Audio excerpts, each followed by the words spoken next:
listening to the X-Zone Broadcast Network, www.xzbn.net. Radio's authority on the world of the paranormal and the science of parapsychology, celebrating 25 years of broadcasting. Broadcasting around the world and to the great beyond.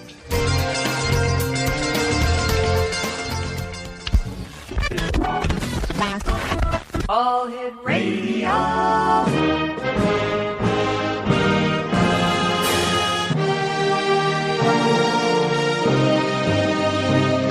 Welcome to the X-Zone, a place where fact is fiction and fiction is reality. Now, here's your host, Rob McConnell.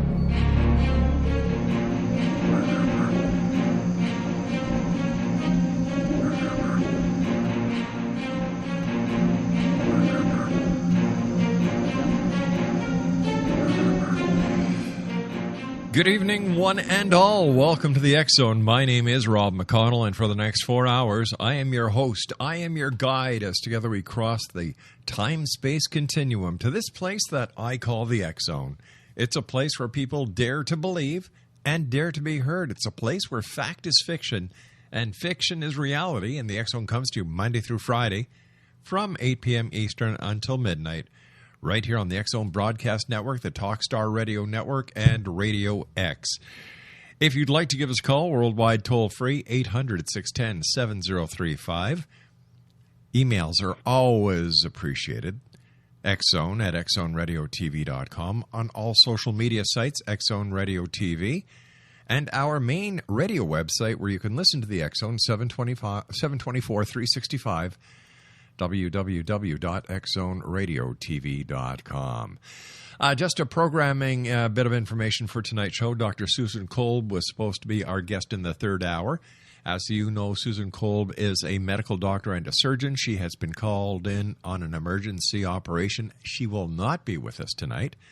But what I thought I would do is I would play yesterday's interview I had with a good friend of mine, the spiritual warrior and exorcist, Bill Bean. So everyone here at the X-Zone wishes Dr. Kolb and her patient the very best, and we're all sending her love and light. My first guest tonight, X-Zone Nation, is Gary Wimmer. We've had the pleasure of having Gary on the show before. He's a professional psychic. He's been doing this for over 40 years, and he's been referred to as a medium, intuitive, healer, teacher, spiritualist, and clairvoyant. He offers readings using pure intuition, regular playing cards, and lithomancy, a fascinating but little-known methodology, and is the author of Lithomancy, The Psychic Art of Reading Stones, the only comprehensive book on this amazingly revealing methodology. Gary also wrote a second book entitled A Second in Eternity, the true story about a near-death experience he had in 1977 that revealed the unity that lies under all things and still profoundly inspires him to this very day. His website, www.garywimmer.com/psychic, or just Gary, no, I'm sorry, it's garywimmer.com. And Gary, welcome to the X-Zone. Why, thank you, Rob. It's a pleasure to be with you every time, my man. Nice having you with us, Gary. What have you been up to since you and I last chatted? Dealing with life's fun and chaos, and that sums it up. There's a lot of little aspects of that, but trying to empower other people as often as I can, see the light, doing some writing, working on a new book, and enjoying every moment, because the other options are no fun at all. Yeah, I guess I've been told it depends on what side of the grass you wake up on. Absolutely. Or walk forward. Exactly. Listen, Gary, is the spiritual and the realm of reality, those two worlds, are we getting closer and closer and closer? Oh, I absolutely think we are. First of all, science is looking at the quantum level of physics, and they're realizing that what it really is just a series of infinite possibilities. And the interaction between atoms, across the universe, gravitational waves. Yeah, and the science community is starting to realize that even though they don't look at psychic and spiritual stuff, they're realizing that there's more there that's invisible, that's unknown. And that's where I think a lot of the psychic and spiritual come in, because the two are interwoven in our psyches and our minds, lives. We just spend a little too much time concentrating on the physical, the obvious, rather than growing our spiritual awareness and our consciousness, which does affect our life. So, yeah, I think they're getting closer together. I'm an optimist. Well, you and I have got a lot to talk about this hour here on the X Zone. We have to take our first 2-minute commercial break. We'll be right back. X Zone Nation, the one and only Gary Wimmer is our special guest this hour. And if you'd like more information on Gary, his website is www.garywimmer.com/psychic. That's www.garywimmer.com/psychic. The X Zone is brought to you around the world on the X Zone Broadcast Network, the Talkstar Radio Network, and Radio X. And I'm telling you, the worlds are coming closer. The veil is lifting. This is what everyone tells us here on the X Zone, and I have no reason but to believe them. We'll be back on the other side of this short commercial break as we continue live and around the world from our broadcast center in Hamilton, Ontario, Canada. Don't go away.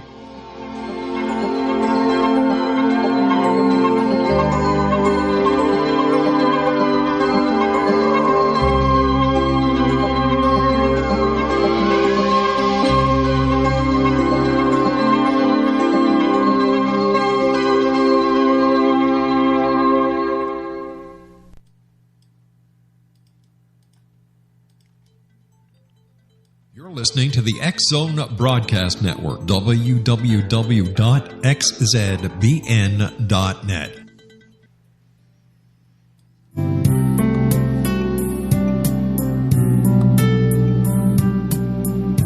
What if Jesus came back now and insisted that we listen to him? How would the world be different if Christians really followed the Gospels? For 2,000 years, we've been practicing a religion. Now it's finally time to get it right. Read Liberating Jesus, new from Roberta Grimes. Meet the Jesus you never knew. Roberta uses afterlife evidence and biblical analysis to prove that Jesus is exactly right. Learning the lessons that he came to teach is the reason we are born at all. Roberta says he has come back now to insist that we actually listen to him so we can begin to use his teachings to unite and transform the world. Liberating Jesus, wherever books are sold. Jesus has the answers, and it's not too late. Roberta blogs and answers questions at robertagrimes.com.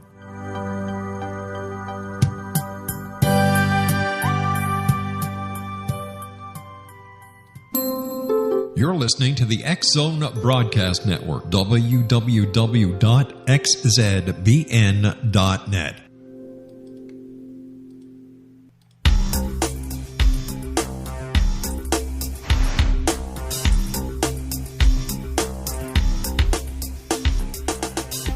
Welcome back, everyone. Gary Wimmer is our special guest this hour. And Gary, how did you get into the world of psychic readings? Well, I actually started unknown at the time, but when I was a kid, I was always having these intuitive flashes about things. A Catholic kid, I wanted to go to heaven. I was an altar boy, thought a lot about God and the universe, but the thing about the Catholic Church and its dysfunctioning at the time about sex, which is a normal thing, made me ask a lot of questions. And when I got in college, there's a lady that I met who did a horoscope for me, mentioned many books about spiritualists and Edgar Cayce and Madame Blavatsky and so forth. And I started reading and realizing, especially Edgar Cayce, made complete sense to me. Religion didn't necessarily, but, you know, he talks a lot about Christ and God and the mind, and, but not from a judgmental point of view, from a very creative point of view. And the lady who did my horoscope also said I have a lot of natural gift in that area. So I moved to Austin. I was living in Lubbock at the time at Texas Tech University, and moved to Austin. Another astrologer confirmed a lot of that same information. Said, you ought to give readings. So I started with a deck of cards, mostly. That's what I've used my whole life. About 1980, I met a lady who did readings by this method called Lithomancy, which is using stones. And that became my main method. I was fascinated with it. I'd never seen anybody do it. Ended up, as you said earlier in the show, I ended up writing a book about it because there's written on it.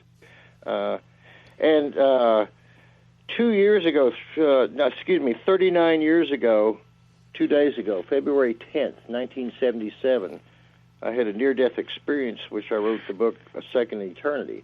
And that experience in 1977, it still, this day, affects me tremendously. It showed me how much there is an infinite mind, infinite love, infinite God, infinite creativity, and that we may not be there yet, but we can tap into it. And that probably really, from 77 on, once I had that experience, I realized how much potential there is in me and all human beings to connect with, infinite creativity, love, as opposed to fear and guilt and shame and all that stuff that some religions want to put on people. Sure. So that experience in itself, I wrote the book about, A Second Eternity, it certainly confirmed to me things about the subconscious, about the mind, about being able to get out of space and time, which I never thought about till after that. But I realized that people can actually experience consciousness in so many different levels than the way they think. So that certainly pushed me more and more toward exploring it within myself and trying to educate other people about their own intuition and so forth. Gary, what can you tell us about your near-death experience? What was it like on the other side? There was many different layers. Okay. I'll give you a short description. First of all, I went through 8 days, as written in my book, of escalating psychic ability. It just seemed to come out of nowhere. By the second or third day, it had completely overtaken me. I couldn't even imagine what normal life was like. Everybody who had walked by would know all about their lives. I'd read the newspapers from someone else's eyes. I could tell who was coming in a bar next. And this is all in front of witnesses, and my friends are all freaking out. Well, a week of that, and I ended up getting hit by a speeding car. I was a pedestrian, and that should have killed me. I didn't feel any pain, and as soon as I left my body, I looked down in Austin, Texas, where my body just been hit by this speeding car, and saw it tumbling over the car. But I felt a certain sense of detachment, like that. Well, that's just what happens on Earth. I started expanding outward in all directions, and this is the most fascinating thing that I've ever, the whole experience was. I remember seeing the whole Earth from every angle, as it's like it was inside me, inside my psyche. And I kept expanding and going through all the planets and the edge of this solar system, and then little by little galaxies were going through me. I kept growing and growing. And all this time I started feeling this, all these beautiful sensations, no fear whatsoever. It was absolute bliss. It was amazingly beautiful and comfortable. So many things I saw, I couldn't even explain them all in hours. Things about life, consciousness, how we incarnate, why. It was shown in a very, symbolic way is the best way I can describe it. When I got out of the edge of the universe, it seemed like an abstraction, like a thought, but it manifested as real. And then I realized it was like one little dot up in space, one little star, and then it turned into the whole sky being infinite stars. In other words, there were infinite universes. And this whole sky of infinite light that went from one star to infinite universes spiraled around and turned into or manifested into the so-called tunnel of light, which is a pretty accurate description of what I went through, and a lot of people do. It was like being pulled through this long tunnel. It was beautiful. It was flying, and there was clouds around, silver and white clouds spinning around. By this time, I had lost all awareness of a self, of me, of Earth, of creation. And this seemed like it was taking billions of years. It was not only sequential, it was also simultaneous. It's just hard to describe when you're not experiencing time. Once you're outside of the universe of space and time, there is no time. Everything is at once, or however you want to look at it at the moment. But I got shot out of this tunnel of light, and this is the most beautiful experience I've ever had. I landed in what I call the infinite blue. It was the blue void. It was like sky blue everywhere. and I could feel that that was the infinite mind. That was the creative infinite mind. That was God. That was heaven. Everything was one, but at the same time, everything was divided up into infinite number of ways. Universes, levels of thought, consciousnesses, places, potential souls, personalities. It was the most fascinating combination of everything being one and everything having a potential for a unique existence. Every thought, every person. And this seemed to go on forever. Like I said, the title of the book is A Second in Eternity because it felt like an eternity. I had no idea of myself.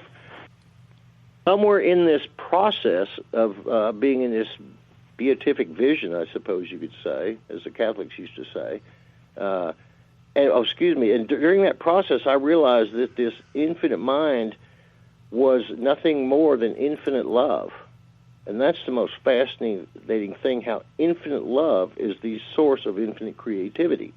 It doesn't make sense in our logical human mind, but most people who've had NDEs talk about that. It's infinite love. You just cannot describe it. You can't feel it in the body or with the brain. It's too limited.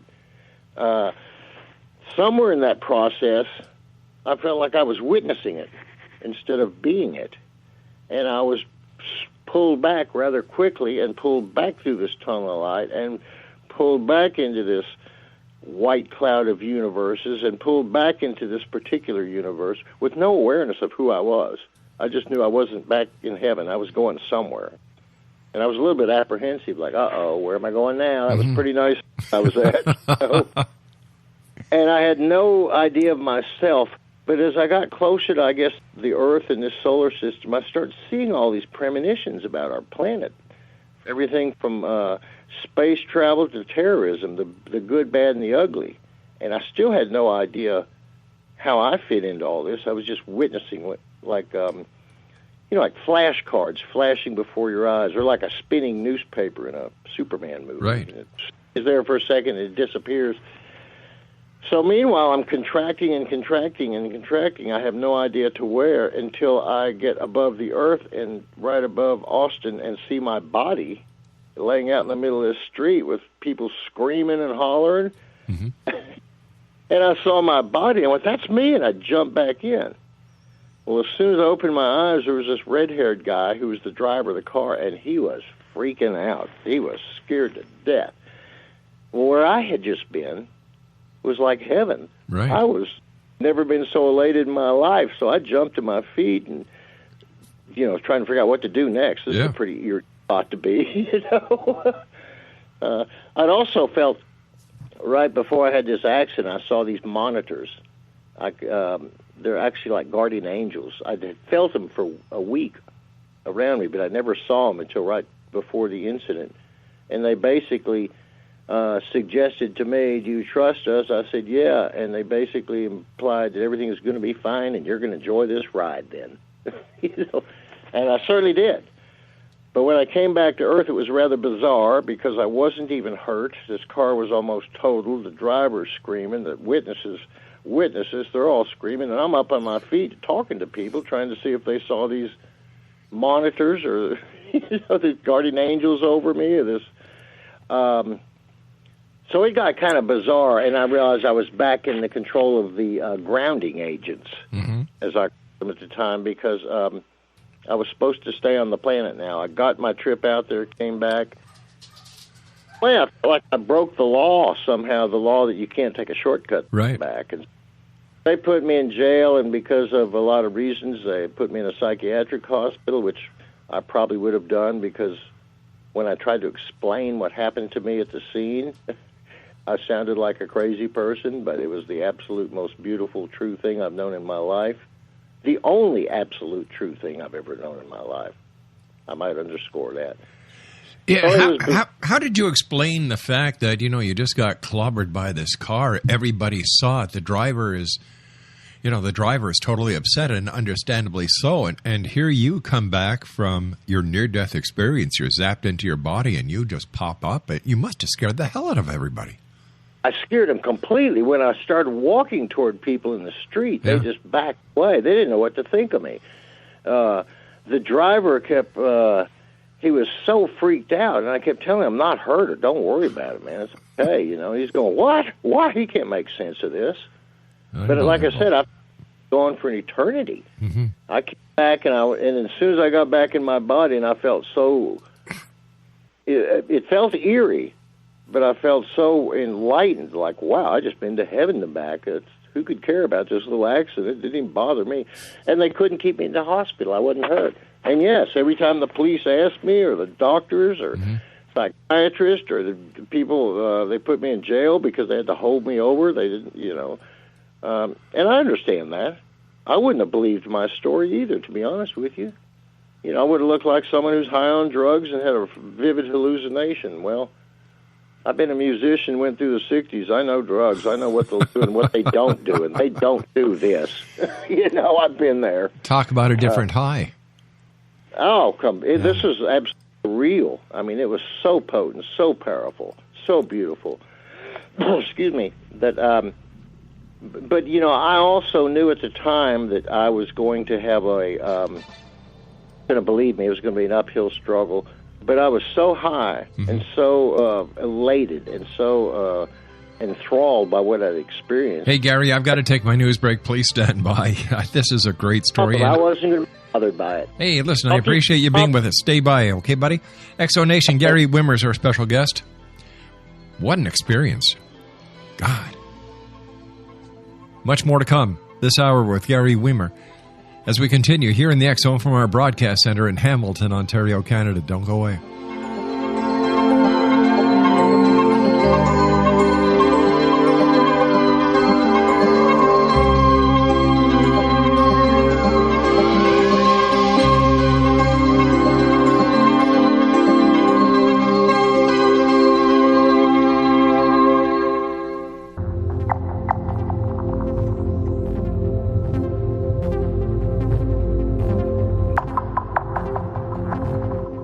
How would you like to be able to read other people's minds? Well, the next best thing is here. When you know how to read a person's name, you know how the person thinks, feels, and behaves. Each letter in our name holds a key to unlock our true essence. Our name contains both our gifts and challenges in this lifetime. Mnemology science discovers personality secrets hidden in the placement of the letters of our names, including the first and last impression people remember about us. Sharon shows us how to interpret the arrangement of letters as outlined in her book, Know the Name, Know the Person. Sharon Lynn Wyeth created mnemology science after 18 years of research and testing her theories, and has supported thousands of people around the world in understanding themselves and others better. You'll enjoy Sharon's unique teachings as she shares her system to learn the gifts behind your given birth name. Even if you don't like your birth name, there are jewels in this book. If you're thinking of changing your name, ready to name your child, or wanting to get along better with others, this is the book for you. If you'd like to improve your relationships and change your life for the better, get the book today, Know the Name, Know the Person, or visit www.knowthename.com. That's www.knowthename.com.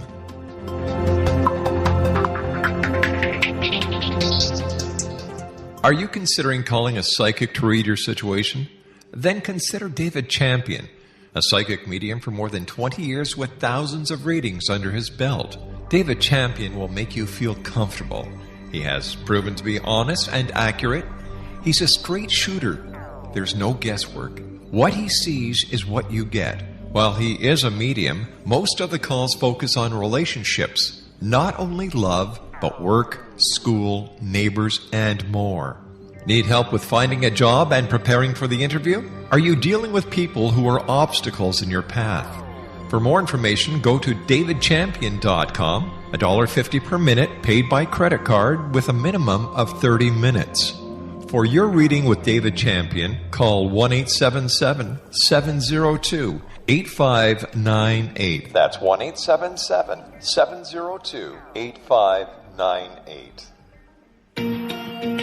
Wouldn't you love to know the secret to everything? Well then, meet Dr. Kimberly McGeorge and her cutting-edge breakthrough knowledge that combines science with possibility. Dr. Kimberly brings real-life answers and healing to those open to alternative solutions. She teaches solution-based programs and classes that will change all areas of your life forever. Specializing in conscious creation, intuitive readings, and energy medicine, you can rapidly shift health, relationships, business, and money and abundance challenges quickly. Receive her best-selling book, Secret to Everything, at no cost by going to secrettoeverything.com/X-Zone. That's right, transformation can start now.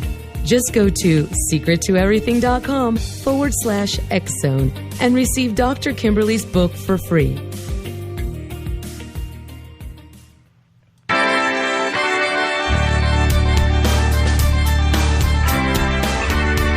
You're listening to the X-Zone Broadcast Network, www.xzbn.net. Radio's authority on the world of the paranormal and the science of parapsychology. Celebrating 25 years of broadcasting.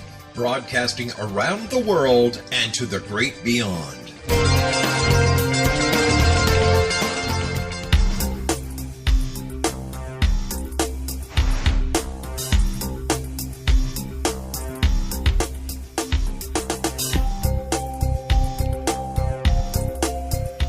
All right, Exo Nation, just imagine this. You're driving down the street of your downtown busy part. You see somebody get hit by a car.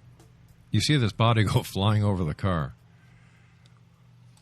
Driver gets out, totally shaken, understandably so. But what happens next really throws everything out of whack when the person who was hit pops up unharmed. Now, you may think, what are you talking about, Rob? Is this from a movie? No, this is from our guest tonight, Gary Wimmer. He had a near-death experience. He's telling us about it. And Gary, first of all, always great having you on the show. But during your near-death experience, Gary, did you get to see God or get a better understanding of what God is or what God isn't? Oh, absolutely. I think I got the... I consider myself one of the luckiest persons on the planet because I felt there's all kinds of levels of near-death experiences. People hover over their bodies. Some people go here. Some people see relatives. I felt like I went from the basement to the highest floor and all the way back in just a second or two of Earth time. But again, it felt like infinity. Yes, when I entered the blue void, where everything was, I call it the blue void just because my first sensation after coming out of the tunnel of light was this infinite blue, and it was a very loving, calming, beautiful light blue, sky blue. Maybe I saw it that color because it was comforting, because that's the color of the sky. I suppose it could have been green or pink or striped. I don't know. But, and in this awareness of every possibility, I felt that like I was actually in the mind of God, and it's what I see it is, and this goes along with what Edgar Cayce talked about, which always fascinated me. Edgar Cayce mentioned that God moved and created creation, and it's basically creation is basically God seeing itself in infinite ways. Well, I got out of all those infinite ways, was up there and seeing this creative infinite process that came from infinite love, and there was two possibilities.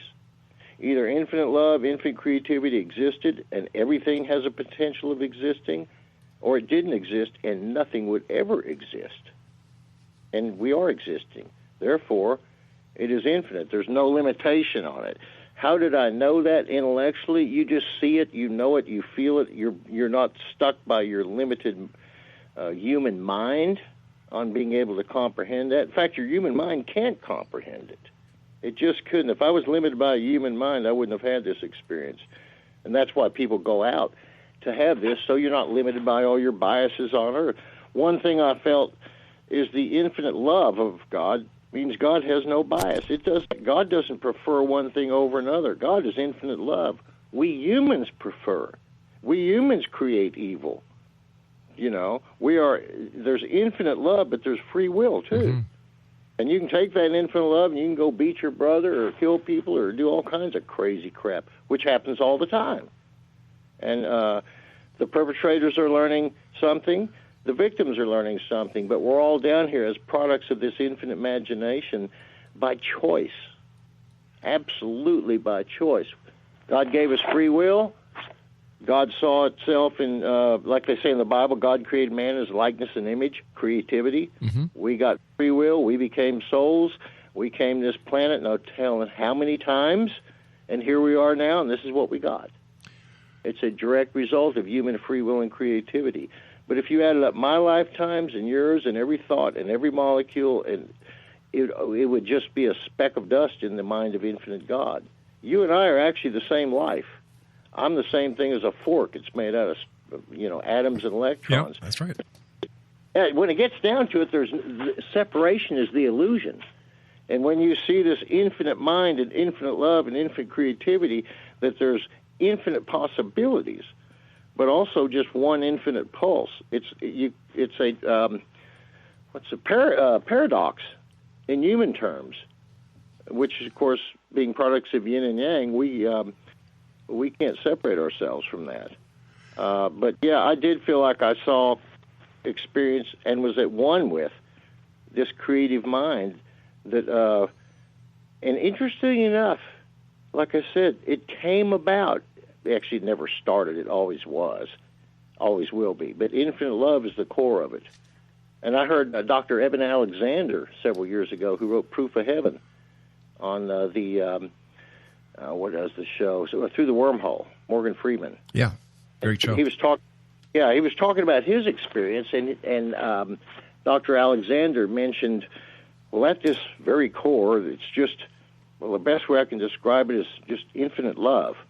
And when he said those words, I knew that you would not know that unless you went there. You would not think of putting it so bluntly and so simple.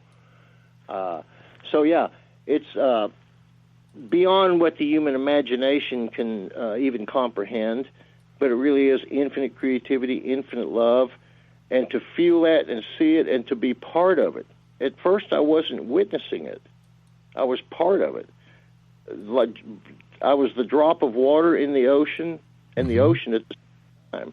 Like I said, it doesn't make sense in time and space because you don't think that way. Like the uncertainty principle is sort of like what it is. In time and space, we have a certain point and a certain time we're here. But when you get to quantum physics, the uncertainty principle, it's not really in a particular place at a particular time. And that's where the possibilities, I think that's the interface. The quantum level is the interface of an infinite imagination into manifestation. So it was certainly a beautiful experience. And even with all the immensity and the infinite creativity, it's very personal. And that's the beauty of it. It's extremely personal because we came from there. And we're still connected. We just forgot it. It's pretty much that simple. But why do we forget it? Why don't we recall all this knowledge so that we can use it in a combined way to make ourselves better? Why do we keep coming back and back and back? We have to learn it. There's too much to know. One lifetime can't complete it. Mm-hmm. You're a very smart man. Rob, you've interviewed 100 people, but I bet you repeat everything that went on your radio show 2.5 weeks ago. I can't even do that from last night. How would you know what you did 3 lifetimes ago? You don't need to know it. That's right. You don't. Curious people like me want to know. Right. And I've discovered a lot of my past lives through the help of other psychics in my own mind. But you're dealing with the here and now. Absolutely. Can't change the past. Can't change other people. You're dealing with the here and now no matter where you are. So all that accumulated knowledge or experience, whatever, brought you to this place. Mm-hmm. You can study and wonder forever how you got there, which helps in some levels, and the most important thing is to move from that moment forward. What did you learn? What do you know? You don't know exactly what you learned 10 lifetimes ago, but you can bet it's probably such an instinctual part of you, you don't even have to think about it. Gary, after having had your near-death experience and being a very well-known and highly respected member of the psychic community, what does your knowledge that you've acquired in this lifetime that you can remember, how does this knowledge help those who come to see you for readings and for your spiritual advice? Well, in this lifetime, I've gone through a lot of crises. First of all, I spent my life as a musician and a psychic. I've always been self-employed, and I'm certainly not a very great singer. I made a career at music by not through my voice or being the best guitar player or piano player, but through being a good entertainer, being a happy person. I'm not a good singer, but I've traveled all over Europe and all the States. I barely made a living. I was never booked up. I've been through extreme depression. I've had my heart broken. As of the last 5 or 6 years, I'm in incredible pain because of back problems. But I'm the happiest person on the planet. And I know if someone who bumbled along as much as I did, just trying to make a living, can be the happiest person on the planet, so can everybody. Everything is conquerable. I've gone through incredible depression. I didn't think I'd live to 40. I figured I'd probably blow my brains out because I was so depressed in my 20s and 30s, getting fired from bands because I was a crummy singer. Thank God I learned to play piano. I went solo, and then they had to take it. There you go, eh? So do you think that we're given these challenges in this lifetime so that we can learn that challenges make us stronger? Because I've always looked at a failure in life is a lesson to success. Absolutely, Rob. If you never got knocked down, you'd never learn how to get up. Exactly. If you never went through fear, you'd never become fearless. Yep. If you never had a challenge, you'd never learn a damn thing. Everything in life is meant to elevate us, show us, help us. It's us, and we're human. We're not perfect, but it's us who misinterpret it like I'm being screwed around and life's picking on me. Life's always offering you another opportunity at any moment in time to look at things differently. Look at them as empowering. You know, take the best choice you can. There's something behind this message. I'm going to conquer this and come out stronger and wiser. And if you put your mind there, don't be surprised out when you do that. You know, it's so sad because, and I think this is one of the major lessons people have to learn in this lifetime when they're here. At this specific time in our sociological, messy, screwed up world that we live in, is that when you think you have failed, look at it as a lesson to success, because you're given the opportunity to make the change. And if you don't realize it, you're going to have to keep on repeating mistake after mistake after mistake until you say, you know what, I must be doing something wrong. You know, it's the old syndrome where the wheel's going round and round, but the hamster's dead. Right. Well, I figure the more curveballs life gives me, the bigger bats I get. Exactly. And I tell that a lot to clients because it's true. Every time I get a challenge now, it's like, okay, God, I'm going to get to learn something big and great. I have finally become fearless in my life, and I really am. And I went from so intimidated, lack of confidence, crummy voice. I've always had a good, friendly personality, but I've never been necessarily that happy. Well, I've been happy, but I went through a lot of depression, and I learned not to do that. I learned how to make everything in life have meaning for now, for later. It's all good. It's all a reward. It's all a teaching.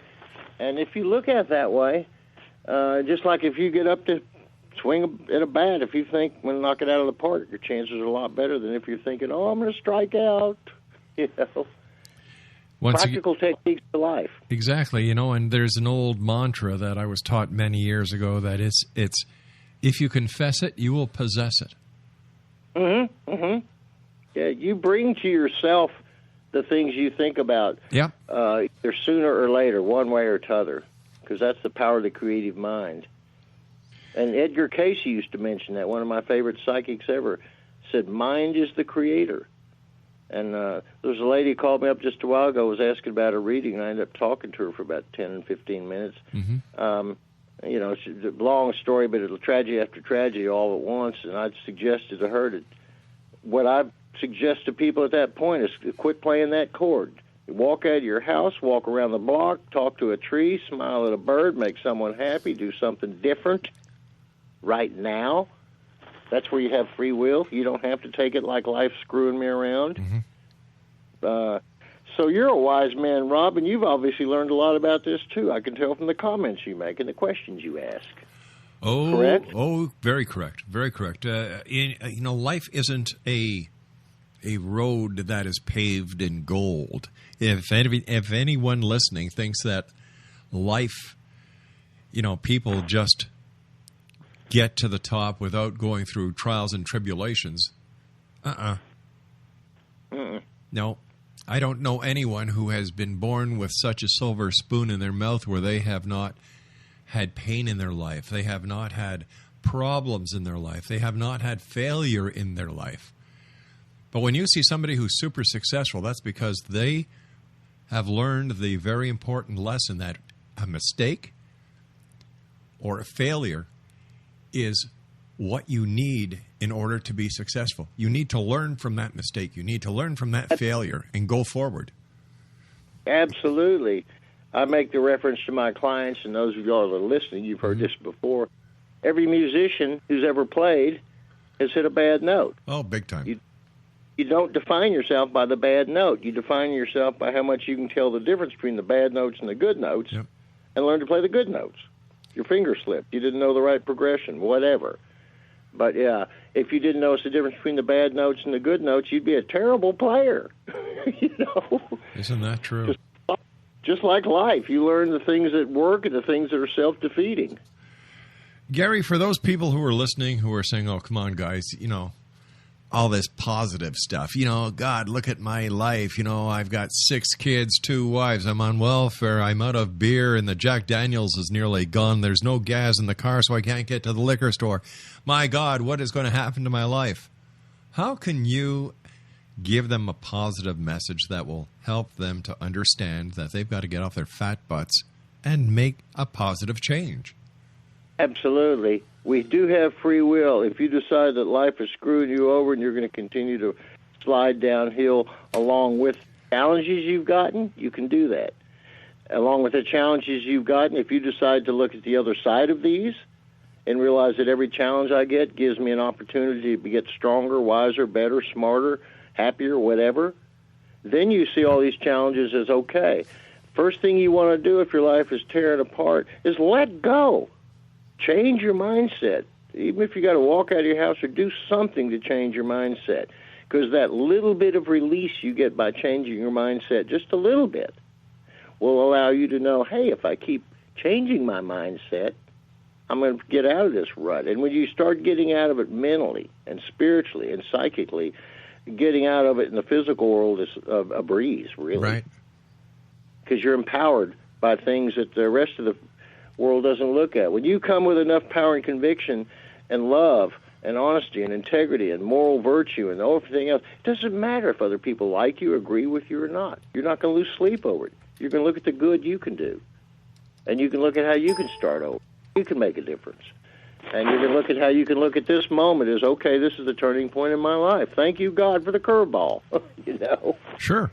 And I have to ask, Gary, so many people believe that life is screwing them, like you said. But I always come back with, is life screwing you, or are you screwing life? Yeah, that's exactly it, man. We all have, no two lives are the same. There's Elvis and there's the starving kid in Brooklyn, Everybody's got a different life. But we also have free will. And we can choose to say, okay, this is what I got. Didn't get as good a package as I'd like, but this is what I got. Now let me know how to move forward with it. And when you think that way, and when you take that first step, like it says in the Bible, ask and you shall receive. When you take that first step toward empowerment, the universe will meet you. You take the next step, the universe will start, and then you'll have a relationship with yourself and the universe and spirituality to where all the crap is fine and dandy. You're getting out of it. Yeah. You're moving forward. You're making progress. You're not worried about what you don't have. You're empowered by what you do have and what you can do. Hell, I'm a crappy singer. I spent 30 years embarrassed. But I made it work. I became a good entertainer. And that's all part of it. You know what I'm saying? I do. I really do, Gary. It's how you make lemonade out of lemons. Absolutely. Absolutely. I'm the only piano player I've ever heard that's that would sit in front of a crowded audience and say, "Folks, we have a toast to offer tonight to the crummiest singer in the house." And they'd all look at each other. I go, "No, me, the entertainer. It's me, folks. Toast me." They'd laugh. I sat one time in front of 3 jazz piano players. They dropped in on my happy hour. I'd been playing about 4 years. Right. This is 1984. I started in 1980. They tipped me. And I went down and talked to them. I said, "This must hurt you guys' ears." And they said, "Well, you're technically not too good, but you're entertaining these people." Isn't that what life's like? Yeah, I walked back that piano thinking they're looking up to me because I'm entertaining. I'm having fun. Yeah. I'm making them have fun or allowing them to. You know, you're here for a good time, not for a long time. Absolutely. Make the best of it. When you start turning, as you said, lemons into lemonade, you're becoming a man. There's plenty of lemons. We all got them. That's true, and I agree with you so much that we need to connect more with nature. We need to connect more with other people. We need to connect more with our inner self. Absolutely, on all counts. Yeah. I agree with you. And I think a lot of the crap we're going through in the world, I'm still an optimist. You can't really rid yourself of stupidity till you realize it, or hate until you realize it, or fear until you see it. Yeah.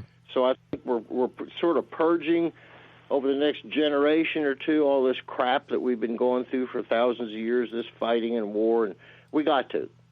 We can't have a nuclear-armed planet with everybody trying to kill everybody. So it's going to be messy over the next generation or two, but I'm an optimist. We're going to have a beautiful planet here once we clear all this crap out. It just has to be that way. The weeds have to fall so the flowers can grow. Exactly. Plus, we have to start understanding and respecting each other, learning about each other. Because as it is now, we're so damn ignorant that, you know, we hate so easily. If we don't understand, it's, you know, the misunderstanding turns into hate, and then the hate turns into violence. We just have to start learning about each other, learning about each other's culture, each other's religious beliefs, each other's habits, you know, the good and the bad in everything. Absolutely there is. You know, there's 7.3 billion people on this planet. There's 7.3 billion ways to look at God. Yeah. And there's 7.3 billion ways people look at their own sexuality, the most personal thing we got. No two people are alike. But that what makes it beautiful. We're all unique. That's our right. Path is, our methods are unique. Our style is unique. And when we discover and turn on to our uniqueness and our gifts and our beauty instead of our pimples or bad BO, we all got BO. Fine. Move forward. You know? Isn't that the truth? Hey, you know what, Gary? It's always so great talking to you. It's always a pleasure. Robert. I love your energy. I love the way you look at life, and I'm just so happy that you could come on the show tonight and share some of your experiences and some of your wisdom. And thank you for entertaining us. I'm so happy to, and for your listeners, if I sound incredibly happy, I am. But it's learnable, folks. That's the beauty of it. It's attainable. Now I have to ask you a question, Gary, as a professional psychic. Okay. Mm-hmm. All right. Who's going to win the presidential race in 2016? I've always felt like Hillary will win, but I felt like it's 4 years. But I'm never sure. Now, I did feel like Obama was going to win, and on the night of his election, as walking toward the podium, I heard 2 terms. So I knew at the time he walked forward the podium and before he started his first day that he was going to be in for 2 terms. I feel like this is such a cloudy election because of so many disenchanted people, people pissed off, so furious. My gut feeling has always been that it would be her, but I can't say it 100% accurately. But I've always felt like it would be her, and I've always felt like as much as I love the Democrats, I don't think she's in for 8 years if she wins. I think another Democrat will take over or the party will change. Unfortunately, no matter who gets it, it's going to be a challenging time right now because of ISIS and other things.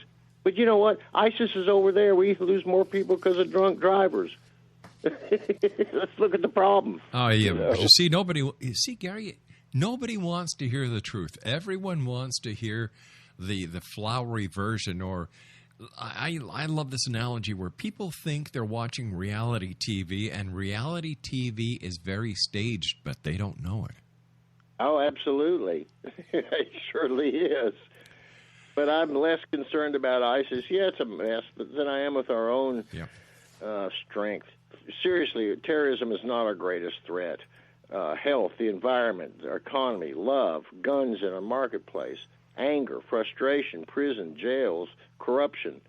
Those are our problems.